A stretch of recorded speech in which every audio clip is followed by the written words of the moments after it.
Hi, I'm Pam, and this is my monthly update video letting you know everything that I was up to in the month of May. So this video is obviously quite late because I just got back from a trip to Italy. I was in Italy from May 24th to June 5th, I think, so gone for a little while. I'll tell you about that in 1 second. But before that, I just wanted to shout out the Point and Drink Adventure podcast, my podcast with my friend Michelle. We put out a new episode last month where we talked about all kinds of things. Sadly, we were not in the same location as we have been for the previous 2 episodes. We're each in our own apartments, which was sad. But we talked about lots of movies, Tombstone, Burlesque, Baby Reindeer, Star Trek Enterprise. Michelle gave her honest thoughts on Final Fantasy VII Rebirth, and she had a chance to show off all of her vinyl pickups, which have just been piling up since she hasn't been recording in her apartment for the last few episodes. So if you want to check that out, you can check it out on the Point and Drink Adventure channel or on any podcast app of your choice. So just a bit about my Italy trip for those interested. I went to Italy with my mom. It was sort of a birthday trip for the both of us. We have the same birthday, and though that is in October, we had the trip in May and June, and it was absolutely beautiful. I've always wanted to go to Italy. I love Italian food. I love Italian wine. We started our trip on the Amalfi Coast, and we were with a tour group, so it was like a little tour group. So we went from town to town along the coast, which was absolutely delightful. We went to Amalfi and Minori, Positano, Capri. We did a day in Pompeii near the end of the trip. It was just so nice. I have a thing for mountains and a thing for ocean, so technically it's a sea, but being able to see the oceans and the mountains at the same time is what I want, and that was great. My favorite day was actually one where we went out on a boat with a group of people, just sort of cruising along the shoreline. Got to stop the boat, jump out, swim in the sea. It was absolutely amazing. The food was delicious, lots of good seafood, and a wine that I have developed a taste for now called Farangina, or Falangina? One of those two, but delicious, crisp white wine. Yeah, just a really fun time. It was beautiful. After that, we went up to the north to Turin for a couple days, and I also love Turin. It was this grand, sort of opulent city with big sidewalks that are all covered, very few cars, which was nice. Again, really good food, really good wine. It's near the Piedmont region, which has my favorite wines, most of which are based on the Nebbiolo grape. So drank a ton of good wine there. Also, you can get some really good stuff for really cheap in the grocery store. We had a beautiful apartment with a terrace, so sometimes we just sit out, have a bottle of €3 wine from the grocery store that was delicious, and just sit out, have some snacks, chat. Turin was amazing. There was a cinema museum there and a royal palace, which also has a museum sort of archaeology and ceramics and art. Just really cool experience. And then for the last couple of days, we went to Rome, which is not my favorite place, I've discovered. Maybe in the winter, Rome would be okay, but it was just so crazy. So many people, so many cars, so many people just constantly harassing you to buy shit. Just trying to trap you into buying shit, which I've seen before in other cities like Paris, but it's, I don't know. It has some beautiful things. It was neat to see ruins like the Colosseum, the Forum of Caesar.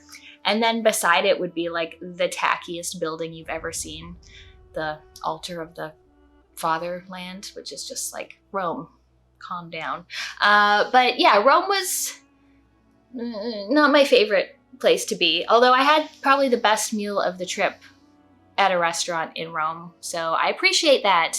Also gave me a little bit more downtime since we were less wanting to explore all day, so it was sort of a bit of a wind down to the trip, but it was amazing. If you want to see some pictures, I will probably have put some in the video, but I will be posting them on Instagram. My Instagram is cannot_be_tamed. I'll put a link in the description. But yeah, Italy was wonderful, and I'm so glad that I went. So I don't have any pickups for this time, surprise, surprise. Also, less games than normal, considering I was away for a week or so at the end of the month. I didn't play a single game while I was in Italy. I downloaded some mobile things and just couldn't really get into anything or pay attention to anything. So I did play some pretty cool games though. The first game is Tales of Kenzera, which I actually have a review on the channel for. If you haven't watched that, you should go watch it. This game sort of bills itself as a Metroidvania, even though I think that was kind of a mistake.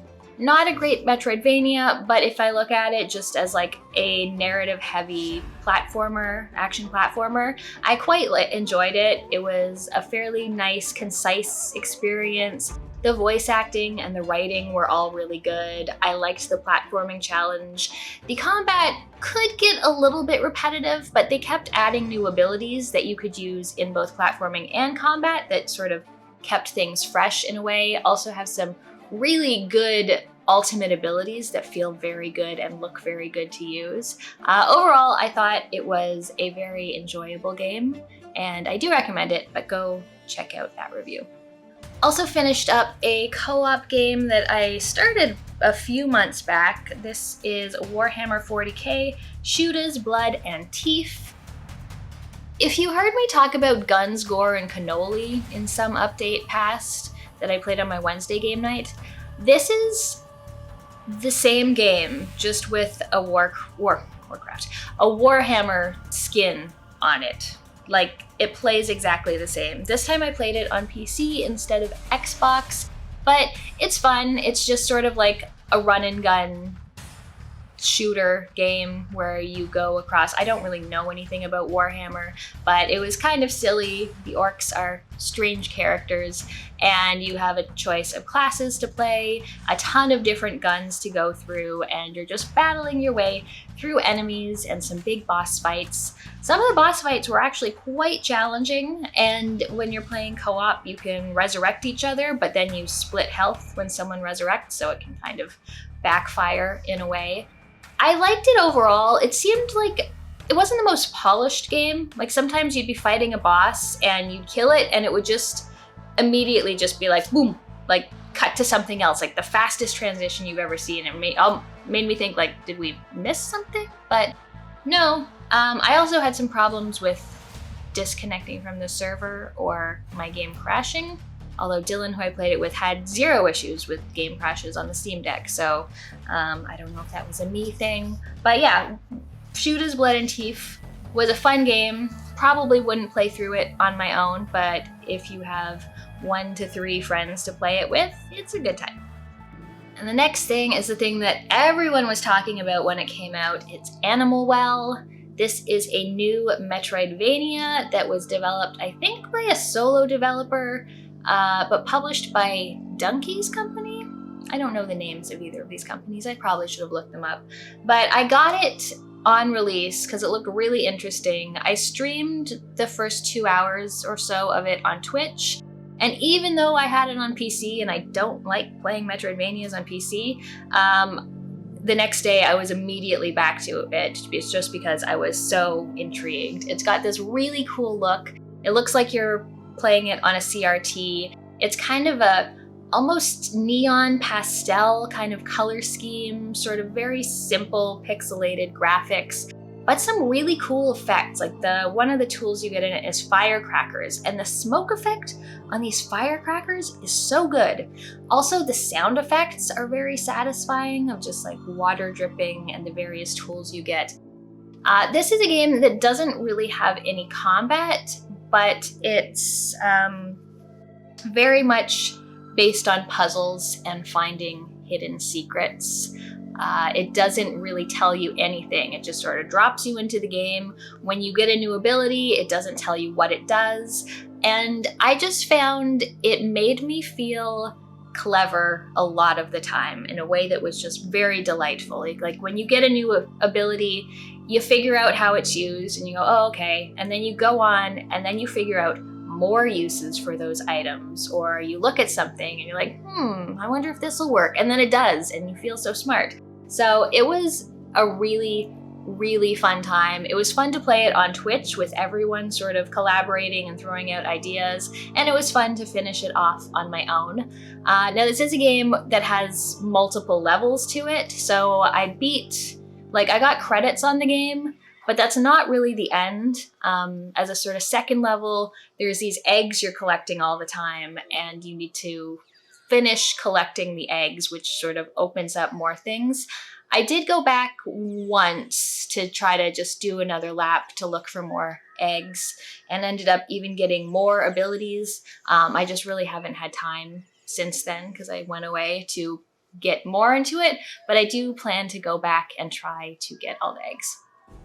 And the last game I beat, which technically I beat in June, I took a day off after I got back and I decided I was finally going to beat Unicorn Overlord, which I have been working away on for a couple months now. I really liked it. It's a game by Atlas and Vanillaware. It's a strategy role-playing game where you're basically having to conquer a whole map through battles. You have to build units, you have to set people's equipment and priorities on the abilities that they have. So it is not a turn-based strategy. The combat is actually all automatic. The challenge comes in setting up your squads with the correct sort of balance of classes and giving people the right equipment and giving them the correct sort of priority of abilities so that they will hopefully defeat the enemies. Also in the combat, there is some strategy around just where you're going. Like my favorite levels were the sort of big complicated ones where you could go, like the paths forked and there were multiple enemy forts that you had to take over. So I really enjoyed this. I thought it looked great. The music was very exciting. It's a game that, and this might sound strange, but it's kind of like a checklist game. Like a lot of stuff is done in menus, which I don't usually like, but I did here. There's just so much to do in terms of getting new characters, liberating every single city, finding new abilities. You get these shrines that you discover that you need to deal with. There are treasure maps to find treasure throughout the world. There's just all of these quests, and it's got a very good quest log and a very good map. And it was satisfying to just go and being like, did this, because I really like checking things off lists. So I thought it was a lot of fun. I did an ad for Unicorn Overlord a few months back, and they gave me sort of talking points. And in it said 30 to 40 hours of gameplay, which is nonsense. I played this for about 57 or 58 hours when I got credits, although I was being a completionist. Like I was doing every single quest that was available to me. I ended up getting what I'm pretty sure is the good ending, which I'm happy with. But yeah, my only complaints are that the story is a little meh. Like your kingdom is overtaken and your allies have turned against you, and so many of them, you go and you fight them. You're like, why did you turn against me? It's like, oh, I was mind controlled. And then you kick the shit out of them, and then they're not mind controlled anymore, and then they join you. So that was a little bit weak. I did like a lot of the characters. There's also relationship building within the characters, so they gain relationship status as they fight together or as they have meals in taverns, and you get little scenes between them as their relationships grow, which I really like. It's something that I really loved from Fire Emblem Three Houses. But yeah, I really liked Unicorn Overlord, and I feel like I'm almost at 100%. I don't know if I'm going to go back for those last few quests that I need to do or those last few treasure maps, but I had a really good time with that. And lastly, just a couple games that I decided to retire. The first is Chants of Sennar, which I actually think is a very good game. I think this came out at the end of last year, and it's all about language. Like, it's sort of like a Tower of Babel type thing. You go to this land and there's runes or symbols in combination, and you have to figure out what they mean. You have a journal, so you figure out what each symbol means, and it gets sort of more complex as you go. And then once you've completed one level, you go up to the next level, and it's a completely different language, and you need to learn all the rules and grammar of that language. And I actually really liked it. Like, I thought it was a lot of fun. I think I got through 3 levels, and then I just put it down for a while and sort of forgot about everything. I was at a part that was kind of a maze, and I didn't like it, so I decided I was just gonna give it up, which I'm okay with. Like, I had a really, really good time with it, and I feel like I definitely got my money's worth and my enjoyment out of it. I just got to a point where it's like, oh, I put this down for too long, I can't get back into it, which, I mean, it's fine, but I do recommend Chants of Sennar if you like puzzly language games. And the last thing I gave up on was The Night Witch. This is a twin-stick shooter Metroidvania. You play a little witch, and her kingdom is attacked by, normal stuff. This is strange because it has the basic twin-stick shooting, but then there are also these card-based special attacks. So I love shoot-em-ups, twin-stick shooters. I didn't like the card system because the card was basically like your special attack, like your bomb in a shoot-em-up or something like that, except you would get sort of a random selection of them. So the special button or the card button wouldn't always do the same thing because it depended on what cards you pulled, and I didn't love how that worked. I also didn't feel like the bullets and the enemies were very thoughtfully placed throughout the levels, so it just wasn't really doing much for me. It was a little bit too talky for me. I wasn't having a great time, so I played maybe an hour and a half or 2 and decided I would retire that one. So that is it for my May update. Leave me a comment, let me know what you've been playing, if you want to recommend any games to me, if you have any interesting pickups. If you're worried about Lily, she was with friends while I was in Italy. She had a very good time there, met lots of new people, made new bonds, was pretty spoiled, got to run around in the lake, so she had a good time, although she was very happy to see me when I picked her up. But yes, thank you so much for watching. I'll see you next time. If you want to see more, go watch my review of Tales of Kenzera Zhao or another of my videos. I have a Patreon if you want to support my channel. Thanks so much for watching, and I'll see you next time.